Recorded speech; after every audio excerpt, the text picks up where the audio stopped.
Aku pernah beli penyembuh pewangi rumah daripada brand Airwick macam ni kan.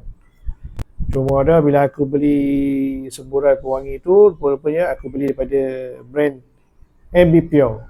So salah lah, tak boleh masuk dalam penyembuh ni. So tadi aku pergi pasar raya. So bila aku nampak penyembuh pewangi yang macam ni daripada Airwick ni, so aku terus belilah satu kan. So dia macam ni lah. So dalam dia macam ni, so aku beli ni daripada apa ni? Daripada bauan Spring Delight.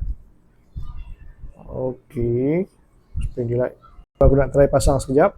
So di atas ni untuk bateri. So dekat bawah ni cara buka dia. Okey, masuk aku macam ni lah. Kan?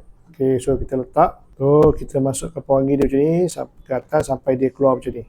Nampak? Kemudian aku pasang semula sampai dia lock. Okey, macam ni dia lock. Kan? So dekat atas macam ni. Okey, dekat atas ni kita masukkan bateri. So aku guna bateri everyday super heavy duty. Pasang dia macam ni Jangan terbalik pula. Pasang dia macam ni. Okey. So dekat atas ni boleh setting nak wangi lebih kerap ataupun lebih lambat. So aku try turn onkan wangi dia lebih kerap.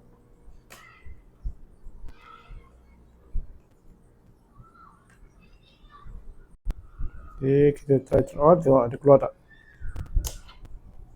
Okey.